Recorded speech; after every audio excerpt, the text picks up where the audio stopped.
Graça e paz, queridos irmãos, esse é o canal Discipulando pela Bíblia. Eu sou o pastor Bruno Pinho e estou aqui mais uma vez, graças a Deus, com muita alegria e prazer de poder compartilhar uma porção da palavra de Deus ao seu coração. É a primeira vez por aqui? Então, primeiramente, seja muito bem-vindo e saiba que tudo isso daqui é feito com muito carinho, amor e muita simplicidade. Apenas um celular, uma mesa e um pão que nós compartilhamos aqui diariamente, de janeiro a dezembro, de Gênesis a Apocalipse. Sim, esse é um projeto de leitura bíblica diária, onde nós extraímos chaves espirituais para abençoar a sua vida, para abençoar o seu coração. E na porção de hoje, nós veremos um dos livros mais tremendos da Bíblia, que é o livro do profeta Jeremias. Hoje nós veremos uma porção dos capítulos 10 ao capítulo 12. E nesse texto de hoje nós vamos ver Deus denunciando a questão da futilidade da idolatria.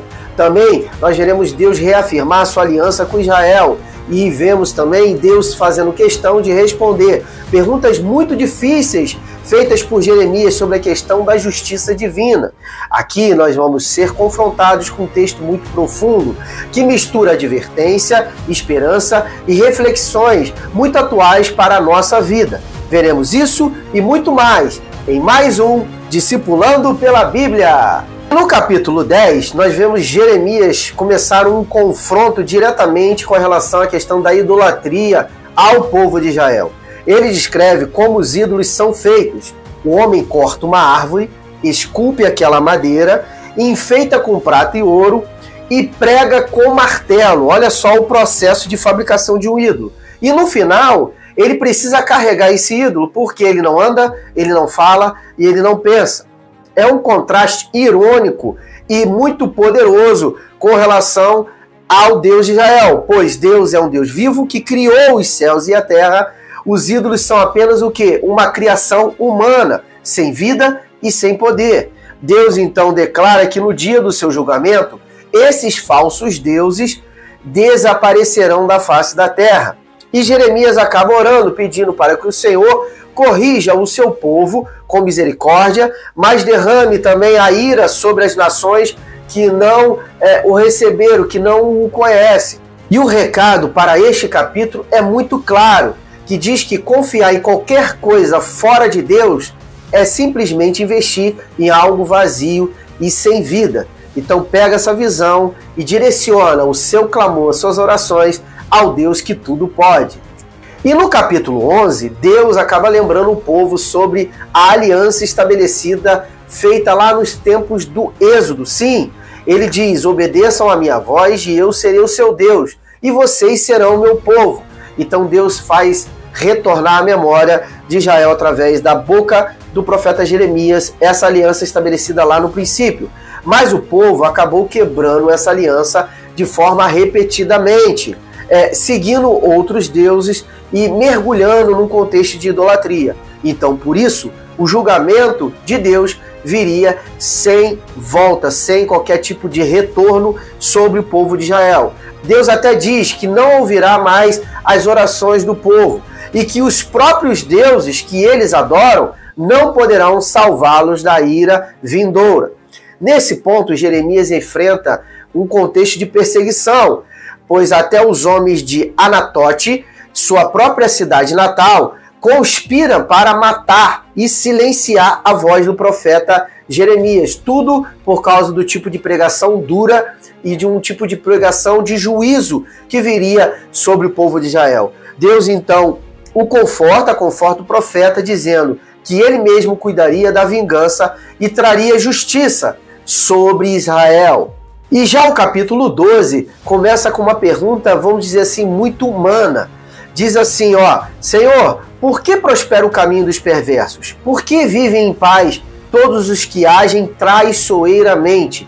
Esse era a indagação do coração do profeta, né? Por que os meus olhos estão contemplando, entre aspas, os ímpios prosperando?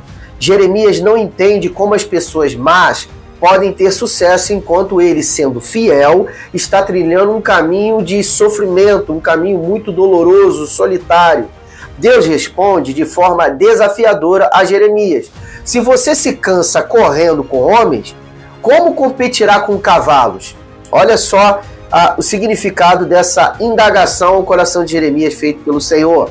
Em outras palavras, Jeremias precisaria ainda ser ainda mais resistente, porque tempos difíceis viriam. Então ele precisava crescer em resistência para conseguir alcançar, vamos dizer assim, o seu propósito.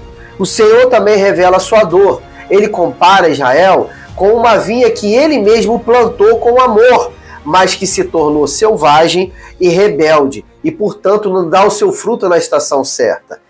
Ainda assim, mesmo no anúncio do julgamento feito pelo Senhor, fica implícita a esperança de restauração para um futuro que ainda viria. E esse futuro viria através da redenção das obras do Filho de Deus.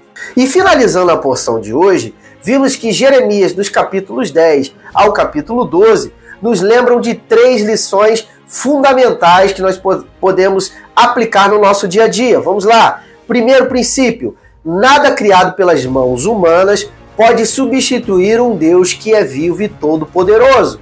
Temos que guardar isso na nossa memória. Então, qualquer momento de angústia, de aflição, momento caótico, nós não devemos recorrer à força humana ou às coisas dessa terra. Nós devemos sempre apresentar diante de um Deus que tudo pode. Segundo princípio, a nossa relação com Deus é baseada em fidelidade e obediência, e não apenas em afirmações e palavras vazias. Nós precisamos ser integrais, inteiros para o Senhor, fazendo com que as nossas ações correspondam com aquilo que nós estamos declarando. E terceiro princípio, mesmo quando nós não entendemos a justiça de Deus, podemos confiar que Ele vê tudo e vai agir sempre no tempo certo, recompensando cada um conforme aquilo que Ele está semeando. Precisamos confiar no Senhor, e que essa palavra de hoje nos leve a abandonar qualquer tipo de idolatria, qualquer ídolo moderno que nós temos nos agarrado com esperança, que possa,